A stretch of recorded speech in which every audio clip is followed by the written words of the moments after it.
want to pick our top 5 best sports movies. Now, I did my top 5, but it's not in like order. So it's Why not? So it's not like number 1. That's not true. My number 1, I do think, is the best sports movie of all time. So I think we should start from the ground up. Okay. So number 5. Okay. So do you have your list together? I do. I've got it right here. I'm gonna have to think because I came completely unprepared. You shouldn't have, because I told you about this. Yeah, but I didn't believe you. Okay. Okay. Well, I'll start then. Go ahead. Okay, so my number... Well, let me take a drink. Hydrogen Refreshing. water. It's great for your kidneys. And number 5, and this was somewhat an honor, to be honest, but it is one of my top favorite sports movies of all time, and that is Hoosiers. Okay. I absolutely love... And out of all the basketball movies, I would say that's definitely my favorite sports basketball movie. There's a lot of good ones out there, but it's just such a great story. I love the old school feel of the sport, like kind of being in the back end. Gene Hackman was fantastic in it, all the actors, and it just was it's a great movie. Mm-hmm. And it was filmed right here in Indiana, so I think that makes it even better. And it, like, when the Pacers honored it, when they had the Hickory uniforms, I think was pretty cool. So pretty much a classic, but that would be my 5th best sports movie of all time. Okay, you ready for my 5th? Yes. I don't like your smile. So we just mentioned this guy in the Oscars. I like The Longest Yard. Oh, yeah. The Longest a Yard great movie. football movie. It's the classic tale of the convicts versus the officers. The officers, sure. I guess. Yeah. The prison guards. Prison The guards, convicts versus the guards. Yeah. Movie is hilarious. It So is. many funny parts. I can quote half that movie just right off the bat. Had so many stars in it. Had, obviously, you have Adam Sandler's, but it had cameos of Michael Irvin, who's actually a wide receiver in the NFL. You had Terry Crews in there. You had Joey Diaz in there. Whenever he falls down on the track, about that. can of corn, and I'll be fine. Can of corn. But yeah, about that. That's funny. it's a great movie. And then on the guard side, Stone Cold Steve Austin, that's right. Steve Nash was in it. The Boz was in it. Steve Nash. Kevin Nash. Kevin Nash, not Steve Steve. Nash is a basketball No, player. not him. Kevin Nash. He's hilarious in that movie too. They give him what are they? They gave him like hormones or something like that, and he's in there playing with his nipples. He's like, my nipples are a little tender. It's such a great movie. It is good. I don't know if That's a that great movie could be released today with some of the inappropriate parts in it, but Yeah. yeah, great movie. So that's my number 5. Okay. All right. I like that. My number 4 is a baseball movie. True story. I love that it followed this piece, and I think a lot of it had to probably do with the acting, because the story itself is pretty cool. But Moneyball. Yeah. So Brad Pitt, you had what's his face? Jonah Hill. Yeah, Jonah Hill. Mm-hmm. They were just phenomenal together. I like the story. I always love the underdog. So I like that piece of, like, that's where the line comes from. There's rich teams, there's poor teams, there's 50 feet of crap, and there's us. Mm-hmm. So, like, in the baseball, it's very accurate that it's kind of an unfair game, because you do have really wealthy teams like the Dodgers this year. I think their payroll's in the $1 billion or something like that. Something insane. And you've got teams that can afford, $150 million. Well, that's a big difference of what you can go out and get. And they looked at statistics. They looked at ways to try to make their team better. And overall, I probably watch it at least once or twice a year, because it's just a great movie. And it was the Oakland A's, right? Yeah. It was the team. And they actually, because you said it's based on a true story, they actually had a pretty solid season that year whenever Well, you did they all broke the the statistics. record of the most games won in a row, which I think was 27 games in a row, which has never been done. And and I remember that happening, because I'm old enough to remember that actually happening in real life. And SportsCenter talking about it. It was pretty cool. Pretty Okay. cool. Now, they lost in the first round, so a lot of people said, well, their experiment didn't work. But what they say at the end is that the Red Sox went and did the exact same strategy, and they ended up winning the World Series like 2 years later. So there's So some if you do that system with good players, good work. he revolutionized the game. Huh? Yeah, yeah. So that's number 4 for me, Moneyball. All right. I do I'm not going to consider this a sports movie, so I'll throw it into like the honorable mentions, but it just came to mind, obviously, since I'm thinking of this on the spot a little bit. Okay. So this isn't my 4th. This would be like a 6th. Draft Day. Okay. Remember that With movie Kevin with Costner? Kevin Costner? That was a fantastic That's movie. the It's Browns, more of I like, think? it's Yeah. more of like the GM side Yeah. of football, but it's a sports movie, Little so it's still strategy good. at the end. Yeah. So I just want to mention It's that. a good one. Yeah. But 4, I would probably say it's a tie. I have to pick one, don't I? Yeah, because it's number 4. I'm gonna go Invincible. Oh. So I would say I definitely have my top 3. I know what Okay. my top 3 favorite movies are. Okay. The 4th spot was either going to be Invincible or Rudy. Okay. And so I'm going to go with good Invincible. movies. Yeah. I'm going to go with Invincible, though. They're both kind of the same storyline of like the underdog person that should have never had a shot in the first place. Yeah. Both based off of a true story as True. well. Yep. Only reason why I'm picking Invincible over Rudy. Rudy was such a great movie, but Invincible had Mark Wahlberg. It was kind of like that 70s Phillies vibe. I absolutely love that vibe. And ultimately, at the end of the day, I mean, it continuously throughout the movie gave you this idea like, oh, this is going to be the day he gets cut. This is going to be the day he messes up. Yeah. And Vince Papale, who the movie is based upon, and the end scene, which it's not even like they made it to the champion, just like Rudy, where it's not like it's a championship game and he makes the game-winning touchdown or anything. Right. The big moment of that is when Vince Papale goes and he blocks the punt in the final preseason game for an Eagles team that was absolutely horrible. And you can just see like the entire stadium fill up with life, and it like gave him hope for that season. There was a new coach. So it's such a great movie, but really just telling of the times too, because during that time frame in Philadelphia, I think they were having like a lot of layoffs from their mills and stuff like that. Like a lot of people were impoverished and poor and had no hope, and they were kind of like presenting this idea that this sports team is what's really bringing everyone together and getting us through these tough times. So they needed something to like celebrate. Invincible, Yeah. starring Mark Wahlberg, fantastic movie. Does that mean Rudy's your 3rd? No.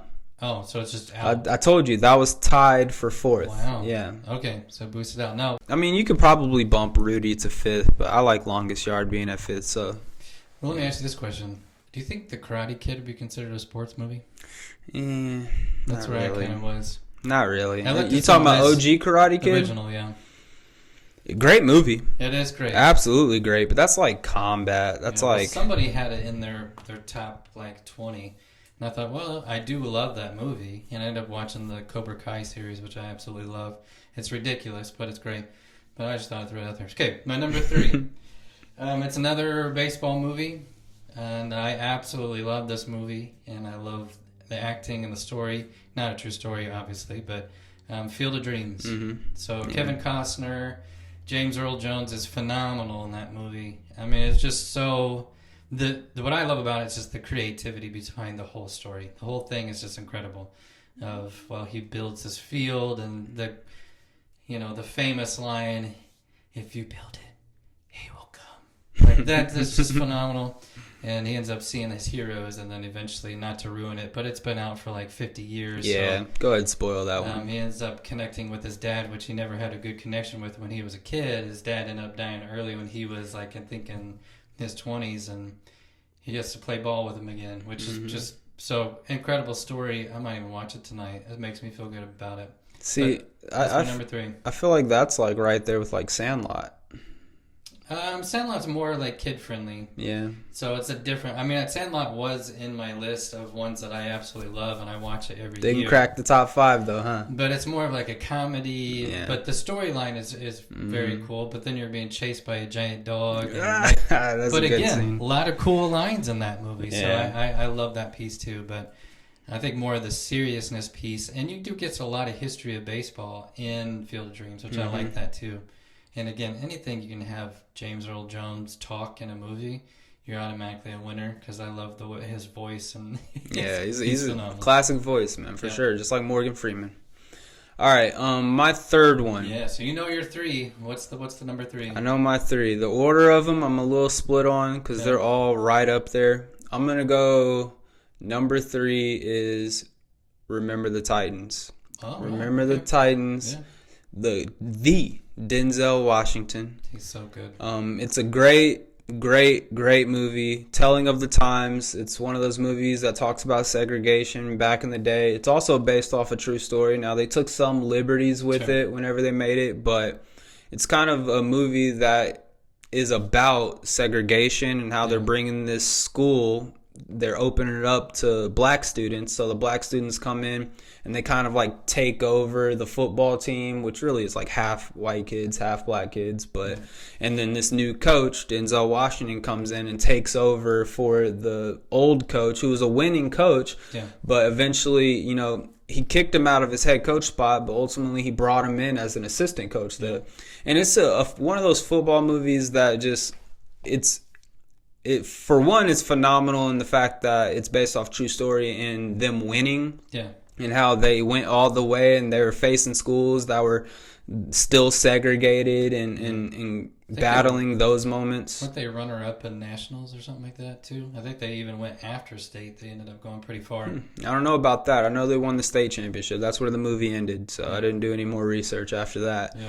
But great movie, great acting in it. The whole mentality that Denzel Washington has, especially how it's displayed in the preseason when they go to that college and like he's still battling with the team not being on board with the integration of the other races and stuff, and how he kind of just like one of my favorite scenes in the movie is when he wakes them all up in the middle of the night like 3 a.m.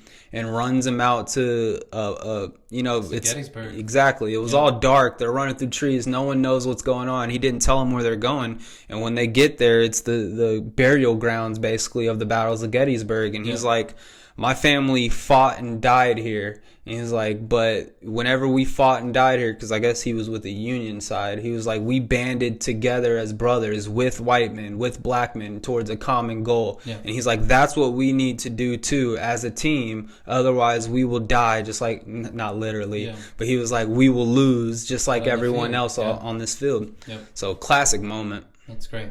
Yep. Number 2 for me is Rocky 4. That's a good one. I considered the Rockies. I did. Yeah. Now I would say the reason, I think there's multiple reasons why I like this. One, it's U.S. against Russia, which is fun for me.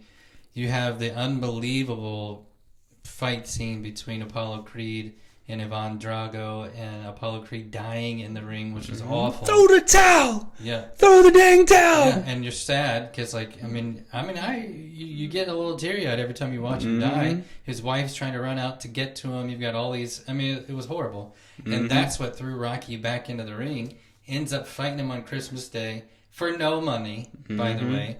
And I would say there's one massively ridiculous part of that entire movie.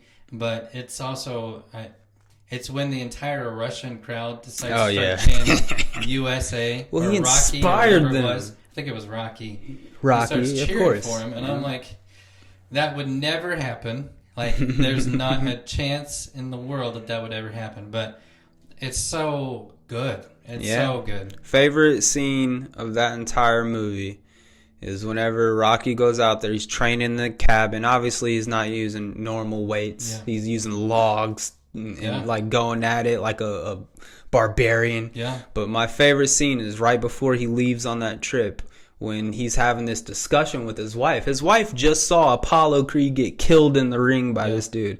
And she goes, Rocky, you can't win! Yeah. And Rocky's like, you don't think I could win? Pretty good. You like that? You don't think I could win? And then he goes out there by himself. Eventually, she comes out there, and that's what he really needed to be all in on it. Yeah. But yeah, that's a classic movie, man. Now, a wife watching your husband get beat to a pulp, that would be tough. It would. I get it. And she's annoying through the entire movie, but she sat on the sideline watching that fight, and she just was crying the whole time. And then at the very end, she goes, "You're gonna do it." I'm like, oh my gosh. So now you're cheering for him. The whole time you're crying on the side. You should have been cheering for him before. But phenomenal movie again. And then obviously United States wins again. But what did what did Rocky Balboa say at the end of that? Don't matter if you're American or Russian. What did he say? Something like that. It's better than 2 people are fighting here than 20 million out in a war or something like that. Basically, he peacemaker. It's my second favorite sports movie. I don't know the line, but it's it's so good. Yeah. So you're at what? You're number 2. Number 2. Okay. Number 2 is gonna be Coach Carter. Oh. Okay. Coach Carter, starring the great Samuel L. Jackson. Yeah. I personally, because I'm more of a basketball coach than I am a football coach. I have way more experience in basketball. I can't tell you how much I've used in my mentality, in my not only my mentality, my coaching style, and like even like defense and how he doesn't give them a ball for their first practices. Like obviously there's a lot of people in the real world that do stuff like that. I picked up those ideas from Coach Carter. But besides that fact of his mentality, it's just the storyline of him going into Richmond, Virginia, this rundown ghetto school where his students, his basketball players, are actually out there in the trenches. Like he has one student, his name's Victor Cruz on the team, that I personally felt like I could relate to, and how like Victor Cruz. Yeah. And he's a great actor too. I wish he was in more movies. The dude that played, I don't even know his name, but he was in Pulse too. But besides the point. But that kid right there, just his storyline in that movie, I remember as a kid watching that, just feeling so touched by his storyline of, he was a super cool kid who was on the team. He was the highest leading scorer for the team. And he goes in, and Coach Carter wasn't playing none of that crap. And he's mouthing off to him first practice. Coach Carter kicks him off the team. So this kid, I don't need this team anyways. He goes out into the streets selling drugs and stuff and doing his own thing, he's still sticking around the team because you can tell inside he actually loved the game of basketball. He loved his team, so he wanted to be around, but he didn't really know how to express that. So even when they're barely winning games, he's like, y'all shouldn't have won that. Y'all won it, but y'all shouldn't have won that. If I was on the team, we would have definitely won it. He had kind of that mentality. And there's this heartbreaking scene where his Tio gets killed, his uncle. And when he dies, Victor Cruz goes to Samuel L. Jackson's house in the middle of the night, and he's knocking on the door, and when Samuel L. Jackson answers, he's got blood all down his shirt and stuff because he was there with his cousin. And the first thing he mentions, he's like, what I got to do to get back on the team? He's like, Coach, I need to get back on the team. I need to get back on the team. And so eventually towards the end of the movie, Samuel L. Jackson, spoiler alert, you need to go watch the movie if you haven't, but Samuel L. Jackson is so adamant on the students getting good grades and going to college rather than the success of their basketball team, and all the kids were failing classes and stuff, so he ends up canceling practices and canceling games until they get their GPAs right. And everyone in the entire town, all the parents are like, you need to fire this dude. Like, this is the only thing these kids have is the basketball team, and he's not letting them play basketball because of their grades. Like, fire him. We need to get rid of him. And the board actually moves forward with firing him and restarting up the games. And the team sits down in the gym and decides, no, we're not going to practice. Coach is right about this. Yeah. And as Samuel L. Jackson's walking out of the gym to leave with his box of stuff, Victor Cruz stands up and he reads off that quote that's our deepest fear is not that we are inadequate. Our deepest fear is that we are powerful beyond measure. And I know the entire thing, but he goes into the spill with it, and that's a deep quote. It's basically saying, like, you don't fear that you're not good enough. You fear that you are capable of doing this and you will choose not to do it. That's your fear. Yeah. And so, great movie. Really touched me, and I take that movie with me every time I coach. Yep. Great one. Yep, not on my list, but it's a good one. So my first, and this is in my opinion the best sports movie of all time, and you've already mentioned it, and that is Remember the Titans. Mm-hmm. So I absolutely love the movie. You've already mentioned a lot about it, but it's funny because the same scene that's your favorite was mine as well. So when he goes on the run, he takes him to Gettysburg, and he makes that speech there, it just really gives everybody a perspective of like, no, like we've already fought over all this already. Mm-hmm. Like we don't need to keep fighting. Like that part's over. So we need to come together if we're going to have a solid season. And he finds out before the season even starts that he's going to, like, if he loses a game, he's done. Mm-hmm. So much pressure riding on it. So just great message, great movie all the way through. There's not a bad scene in that movie. And Yeah. obviously Denzel Washington is one of my favorite actors of all time. So I think that's one of his top-notch movies. Absolutely. You know, that movie really reflects how the game of football, the game of basketball, all these games are a reflection of real life. But in real life, there's real consequences, real measures. If you get the privilege of playing the game like you do in the movies, you know, you've already fought the battle and won it if you're getting to that point and you're willing to give your all. Yeah. I will tell you, I don't know if I was on the team, I wouldn't come out as they came out on the field. Everywhere we go. Come on now. That was classic, baby. Yeah, I probably wouldn't do that. But it's cool they did. So number one, what's your number one? We got to wrap this up. Number one, the greatest football movie of all time. A movie that I used to watch every summer, multiple times during the summer to get me hyped up to go play football myself. Okay.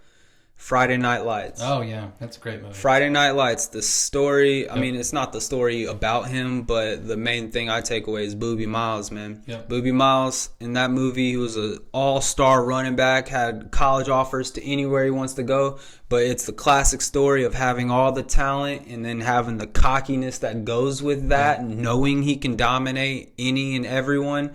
And then all of a sudden he tears his ACL and he tries to rush back in the middle of the season. I'm trying to make this a little fast sum up.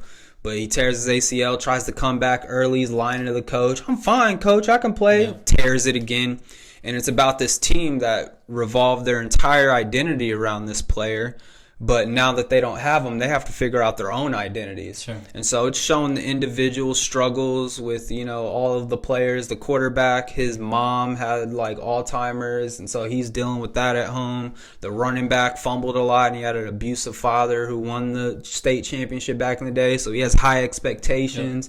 Yep. Just all these people who have these backstories, this small high school town in Texas, but with huge expectations. Yeah. And Billy Bob was a fantastic actor in that movie as the coach there. Yeah. Just a great movie, and it really gets me in that mindset of summer football. That's the movie to watch if you're playing a high school. If any of you play high school football, like before a game, before the season starts, before, you know, right when you're about to start up classes, start up school, watch this movie. I promise you'll have a better season.